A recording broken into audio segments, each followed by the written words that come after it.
Madame, Monsieur, bonsoir. Que serions-nous devenus sans la communication? Peut-être des animaux, mais eux aussi, ils ont leurs moyens de communication. La communication, comme vous le savez, nous permet donc d'échanger, de communiquer, pour répéter le mot, de transmettre des messages, pourquoi pas, d'écrire parfois avec des images, communiquer par les images, par le son et peut-être par l'écrit. Et c'est justement ce concept qui nous intéresse aujourd'hui avec la publication de l'ouvrage « Les clés pour la communication en Afrique de l'Ouest ». Et c'est l'auteur qui est sur le plateau, Séverine Laurent, bonjour. Bonjour, Annick. Merci. Vous êtes manager général de Africacom. Tout à fait. D'accord. Et vous avez publié l'ouvrage « Les clés de la communication pour l'Afrique de l'Ouest ». Tout à fait. Alors, qu'est-ce qui motive la publication d'un tel ouvrage ? Plusieurs choses. D'abord, on se rend compte, moi ça fait une vingtaine d'années que j'évolue sur le territoire, et le premier constat, c'est que lorsque je suis arrivée ici en Afrique, malgré la richesse de certaines bibliothèques, en tout cas dans certains secteurs, comme l'anthropologie ou même les romans, je n'avais pas de moyens de mieux comprendre ces gens que j'avais en face de moi qui parlaient les mêmes mots, mais qui en réalité ne disaient pas les mêmes choses. Et c'est vrai que si j'avais eu un ouvrage qui m'aurait aidé peut-être à mieux comprendre les théâtres mentaux des individus, ça m'aurait aidé certainement à faire moins d'erreurs. Deuxième constat, on se rend compte que beaucoup s'auto-déclarent professionnels de la communication. Des graphistes, mais aussi des réalisateurs, ou simplement des personnes qui ont un certain bagou. Or, la communication est une science. Convaincre un public, ce n'est pas d'instinct simplement qu'on peut y arriver. C'est une étude sociologique, c'est une compréhension des autres, et c'est comprendre leurs préoccupations. Et je trouvais que ça manquait quelque part dans ça manquait parce que vous êtes dans un milieu où la communication n'avait pas vraiment, ce concept n'était pas intégré. C'est ça, tout pour à fait. Des gens qui... Tout à fait. Alors, en plus, il y a une difficulté majeure, c'est qu'ici, on est dans des traditions de l'oralité. Donc, tout le monde est communicant, quelque part. Tout le monde est communicant, sauf que n'est pas communicant... Juste le fait d'échanger. C'est ça, tout à fait. De discuter. Tout à fait, tout à fait. D'accord. Donc, voilà, je trouvais ça intéressant d'essayer justement de rassembler des données qui puissent nous permettre de développer un autre regard sur l'Afrique et sur la communication. Alors, après 20 ans d'observation et ce qui a conduit aujourd'hui à la publication de cet ouvrage, quelles ont été les faiblesses concrètement relevées dans la communication? Et là, j'oublie la population et je vais aux sommités, parce que généralement, c'est à ces personnes que vous avez affaire. Les politiques et autres, tous ceux qui ont recours à la communication, enfin, soi-disant communication dans le temps. Tout à fait. Nous sommes dans des sociétés dichotomiques. Des sociétés qui allient tradition et modernité. Et bien souvent, ce que l'on constate dans les stratégies de communication aujourd'hui, c'est que soit on s'adresse exclusivement avec des marqueurs de la tradition, soit on va mettre exclusivement des marqueurs de la modernité. Donc quand je vois une publicité, je sais pas, même pour un abonnement, une clé 3G, et que je vois un grand type habillé tout en costume qui surfe sur une clé avec derrière lui de grands immeubles hollywoodiens. Destinés aux Africains. Je me dis, mais ça ressemble pas à l'Afrique. Pour qu'une communication puisse vous convaincre, il faut que ça vous ressemble. Il faut que vous ayez le sentiment que, tiens, cette personne parle de moi. C'est pour moi qu'elle a fait cette communication. Mais qui va pouvoir se retrouver dans un environnement complètement moderne, 100% moderne, sans aucun marqueur de la tradition? Pas à la réalité. C'est pas du tout la tradition, la réalité. Alors, pour revenir aux grandes sommités, ce qu'on observe, par exemple, c'est que prenons la dernière campagne la campagne présidentielle, par exemple. D'un côté, on avait IBK qui affichait de grandes affiches avec un grand boubou, marqueur de la tradition. Sur les affiches, il était entouré de familles, valeurs traditionnelles africaines. Les messages même qu'il portait allaient dans ce sens-là. En face de lui, on avait des concurrents qui étaient en costard-cravate, seuls. Donc, il n'y avait pas d'attrait pour... C'est ça, en fait, on ne peut pas se reconnaître. Il faut qu'on puisse se reconnaître. Encore une fois, dans un message, pour pouvoir changer d'idée, pour pouvoir changer de comportement, il faut qu'on puisse comprendre que la personne en face de nous, celle-là, elle me ressemble. Elle a les mêmes préoccupations que moi. Donc, quand on voit un Moro puissant avec sa famille, là, on se dit... Ça fait partie de l'environnement que je connais. Cela m'est familier. Et on peut tout à fait mettre un élément de modernité là-dedans, parce qu'on a mélangé, en fait, tradition et modernité. Alors, ça, c'est pour la lecture de l'image, par exemple. Nous restons toujours avec ces hommes qui utilisent plus la communication, en dehors de la publicité. Quand vous vous adressez à des populations d'un certain niveau et que vous utilisez un langage qu'ils ne comprennent pas. Tout à fait. Un politique qui va devant disons, de potentiels électeurs et qui s'adresse en français. Tout à fait. Quelle est la valeur de cette communication et quel pourrait être l'impact de cette communication? Alors, en Afrique de l'Ouest, en moyenne, malgré l'expansion de la francophonie, il y a à peine entre 20 et 25% de la population qui effectivement comprend français. Mais quand je dis comprend français, là, c'est pas français académique, c'est français africanisé. Et on se rend compte aussi, d'après plusieurs études, déjà d'une part, que pour faire passer un message de communication à la radio, on nous comprend beaucoup mieux lorsque l'on parle avec un accent africain que lorsque l'on parle avec un accent français, déjà d'une part. Ensuite, d'autre part, on est dans des sociétés qui sont polyglottes. Chacun sait gérer 1, 2, voire 3, 4, 5 langues. Ce sont d'ailleurs anthropologiquement et scientifiquement parlant des atouts formidables pour les sociétés africaines, puisque l'on sait que lorsque l'on maîtrise plusieurs langues, cela signifie que l'on est capable de s'adapter, que l'on a des capacités d'adaptation supérieures à la moyenne. Et ça, c'est un fait. Moi, je suis pour, quand je dis réinventer un peu la communication africaine, il y en a certains qui s'y sont risqués, d'insérer dans la langue française des mots africanisés, d'insérer même des mots en langue, quelquefois. Le français peut être utilisé, c'est la langue de l'élite aujourd'hui. Comprenons bien, c'est la langue de l'administration, la langue, encore une fois, qui est comprise que par 20 à 25% de la population. Or, 75% des populations vivent dans des milieux ruraux et ils n'utilisent pas le français pour leurs échanges quotidiens. Donc, je suis pour le mélange de plusieurs langues, c'est-à-dire commencer une phrase peut-être avec un mot, avec quelques au Mali spécifiquement, tout à fait. Et quand il s'agit de transition, on va utiliser quelques mots français, comme on fait dans la rue en fait. Parce que dans la rue, c'est ça, on entend parler en langue et d'un coup, boum, on a des mots de transition français comme ça qui viennent, un petit peu soit appuyer une idée, soit généralement dans les débats, on entend quelques mots français. Donc utiliser chaque langue a une spécificité. La langue, en fait, c'est une pyramide sociolinguistique, on appelle ça. À la base, vous avez les langues de base qui sont comprises dans les villages. Au centre, vous avez la langue de masse qui est comprise par le plus grand nombre. Ça va être le Wolof au Sénégal, ça va être le Bambara ici, le Lingala au Congo. Et la langue de crête qui est au sommet de la pyramide, qui elle est donc généralement la langue de l'ancien colon. Donc je pense qu'il serait intéressant, conceptuellement parlant, de pouvoir réussir à se faire s'interconnecter et se mélanger ces différentes langues de façon à être compris par le plus grand nombre. C'est ce que je pense. Alors, vous l'avez dit au début, aujourd'hui, on a des cabinets de communication, des agences de communication, ou même de grandes agences de communication étrangères qui ont des marchés sur le continent, mais qui font l'erreur, n'intégrant pas ces paramètres sociologiques. Tout à fait. Et pourtant, c'est de l'argent qu'on investit pour qu'ils viennent. Beaucoup. Malheureusement, je pense que ça fait encore partie un petit peu peut-être du mythe, comme quoi le savoir est détenu plus ailleurs qu'ici. Et il y a aussi des histoires de lobby là-dedans, ne nous trompons pas. Bien souvent, lorsque ce sont de grandes multinationales qui captent des marchés, c'est pas forcément grâce à leurs compétences, mais c'est peut-être des relations. Ou des cooptations. Ou des cooptations, tout à fait. Et maintenant tout n'est pas non plus à dénigrer. Il y a quand même de bonnes campagnes qui sont faites à l'extérieur. Et puis il y a surtout un savoir également qui, dans la structure même d'un message de communication, qu'il est important de comprendre. Donc, je suis pas forcément contre que des étrangers viennent nous expliquer comment mieux communiquer sur place à partir du moment où il y a transmission du savoir, de la technique et de la structure même d'un message de communication. Alors, vous proposez dans l'ouvrage une sorte de combinaison entre la communication, la théorie de développement et la théorie de développement personnel. Tout à fait. Alors, quelles sont les clés? Les clés, ce sont les croyances. Je ne vends pas le livre, mais bon.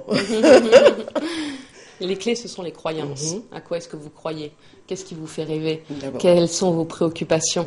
Quels sont, quand vous rentrez le soir à la maison, quels vont être les problèmes que vous allez avoir à gérer?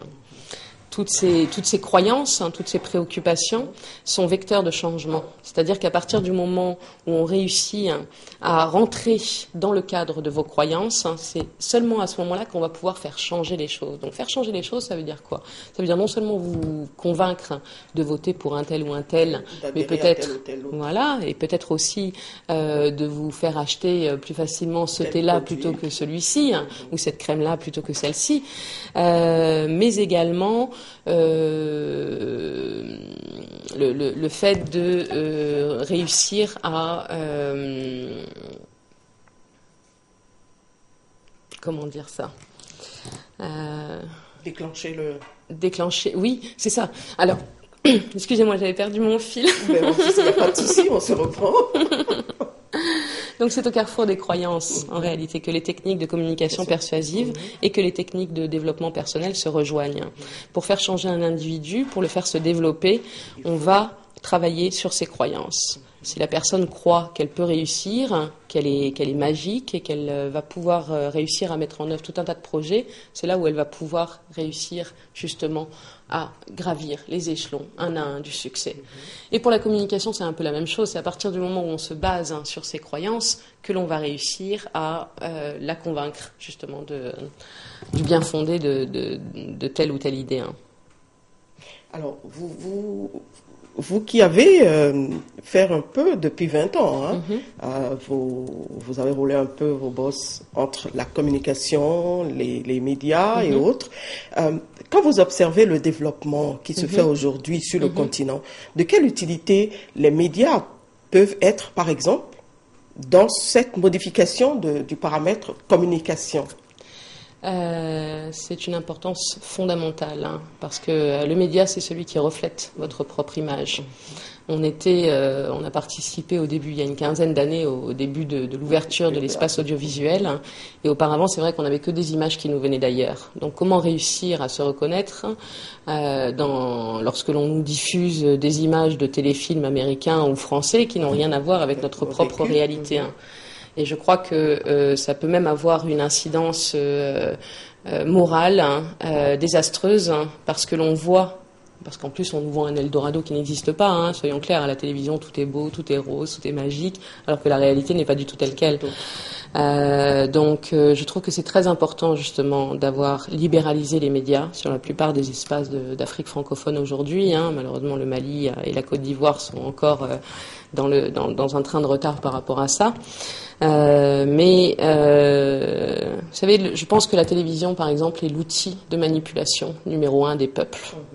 Donc, à partir de ce constat-là, si ce n'est pas nous-mêmes qui prenons en main la fabrication de nos propres images, eh bien, regardez en Europe ce qui se passe, c'est-à-dire qu'on crée des barrières incessantes pour empêcher les Américains ou les autres de venir nous vendre leurs propres images, parce que notre culture, c'est notre socle identitaire. Donc si on a d'autres personnes qui viennent nous expliquer comment faire, c'est compliqué. Donc les médias ont un rôle vraiment essentiel. Mais que doit faire l'Afrique qui est inondée, par exemple, pour le moment, puisque... Se protéger. Comment se protéger? Avec des lois. Vous savez, il y a des CSA qui ont été créés, qui commencent à être de plus en plus solides. Je me souviens qu'ils ont été créés dans les années 90, d'ailleurs sous l'impulsion de l'État français, qui a coopéré beaucoup pour contribuer à la rédaction de ces lois. Et on a tous, chacun des pays industrialisés aujourd'hui, a une ligne qui stipule comme quoi, si vous n'êtes pas français, vous ne pouvez pas créer une chaîne de télévision en France. Et ça, c'est très important, c'est essentiel, parce qu'on a des images qui viennent de partout ailleurs, mais en France, là, ce qu'on crée, ça va être un produit français.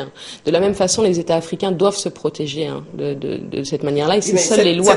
Cette protection équivaut à quoi quand on sait aujourd'hui que les transmissions satellitaires transcendent, par exemple, ces genres de restrictions, par exemple? Oui, tout à fait.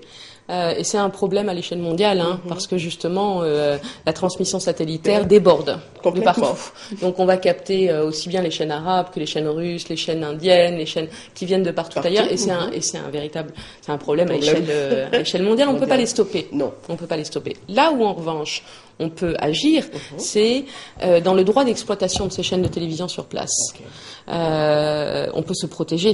C'est-à-dire que vous n'avez pas le droit de venir comme ça sur le terrain et de dire ah tiens je m'installe, je vais fabriquer ma chaîne de télé, je vais vous vendre les images que je souhaite, alors même qu'elles ne correspondent pas aux sociétés africaines, qu'elles ne sont pas fabriquées en Afrique, qu'elles ne respirent pas l'Afrique.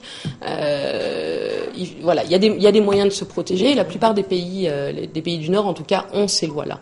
Donc on peut s'en inspirer et je pense que c'est ce que les CSA d'aujourd'hui font un merveilleux travail par rapport à ça justement. Où ils sont en train de mettre en place des structures législatives qui permettent de protéger les espaces audiovisuels et donc la culture même des pays. Alors, il devait normalement, donc, si je m'en tiens à cette déclaration, ces conseils supérieurs de l'audiovisuel, par exemple, devaient aider à structurer et à assainir. Mais quand ils se mettent à la solde d'un exécutif, ça oui, alors logiquement, ce sont des entités qui sont indépendantes. Normalement, autonomes. Qui ont leur propre budget, donc c'est pas un travail simple. Hein. Le règlement intérieur et tout. Voilà, on sait que c'est pas un travail simple. Mais néanmoins, il y a espoir parce qu'on les voit vraiment. Moi, j'ai vu techniquement un véritable progrès dans la structure même de ces organisations. Vous allez au Burkina Faso, ils ont des enregistreurs. Chaque heure de programme est minutée. Dès qu'il y en a un qui s'amuse à dépasser telle ou telle règle, il est sanctionné. Au Niger, c'est la même chose. Donc vraiment, on commence à voir des structures qui tendent à se renforcer. Et particulièrement, vous savez qu'on doit tous passer au numérique en juin 2015, le 17 juin 2015. Et c'est justement à l'arrivée de cette échéance qu'il y a eu un coup d'accélérateur phénoménal ces dernières années, ces 2 dernières années. On voit qu'il y a une coopération de plus en plus accrue également entre notamment les structures, les CSA de l'espace UMOA qui ont créé une plateforme. Il y a d'autres plateformes des CSA francophones. Donc chacun tend à se renforcer et à s'inspirer les uns des autres. Donc on sait qu'on est dans des paysages qui sont pas simples. Il y a beaucoup de piratage. C'était un no man's land dans beaucoup d'États jusqu'à il y a peu, mais on est vers la voie de la structuration. D'accord. Vraiment. Alors aujourd'hui, ces agences qui existent, qui travaillent ou qui aident à faire passer les communications, quelle pourrait être est-ce que je dois parler de mutation ou de restructuration que ces agences de communication doivent opérer pour se conformer un peu à la sociologie ambiante? Connaître son public, loi numéro 1, savoir à qui on parle. Si ces personnes s'adressent à une cible donnée, je suppose qu'ils connaissent cette cible et ils maîtrisent cette cible. Mais malheureusement, on note ce décalage. C'est pas toujours le cas, malheureusement. Vous savez, moi, bizarrement, je suis dans presque l'incapacité totale de vous expliquer comment est structurée la société française. Et pourtant, je suis française. Donc, ça veut dire que c'est pas parce qu'on est malien qu'on comprend mieux les Maliens. C'est pas parce qu'on est sénégalais qu'on va mieux comprendre les Sénégalais. C'est pas parce que notre grand-mère est camerounaise qu'on va comprendre les Camerounais. C'est faux. Vous l'avez dit, il s'agit de sociologie. Comprendre les publics, c'est d'abord être en mesure de savoir combien de gens vont à l'école, quelles sont leurs sources de revenus, quelles sont leurs sources de revenus complémentaires, où est-ce qu'ils habitent, dans quel type de villa ils habitent, combien de télévisions ils ont, quel est leur média préféré, qu'est-ce qu'ils font pendant leur temps de loisir, est-ce qu'ils s'interconnectent temps de loisir et temps de travail, qu'est-ce qui les fait rêver, à quoi ils rêvent ces gens-là, qu'est-ce qu'ils ont envie de faire le dimanche lorsqu'ils ont un peu de temps libre. Il y a tous ces éléments-là, et ces éléments-là, ça s'invente pas. Donc on a des instituts de la statistique qui eux aussi malheureusement rencontrent encore beaucoup de difficultés, mais il existe tout de même de nombreux chiffres. Donc on peut avoir déjà aujourd'hui savoir à peu près quels sont les problèmes de ces gens-là. Parce qu'encore une fois, particulièrement en technique de communication persuasive, il s'agit de comprendre les problèmes de la personne que l'on a en face de nous. Si on voit une maman, comment est-ce qu'elle va nourrir son enfant ce soir? Comment est-ce que ce paysan va pouvoir trouver de l'eau pour ses bêtes? Comment est-ce que cette jeune fille va réussir à trouver de l'argent pour aller à l'école?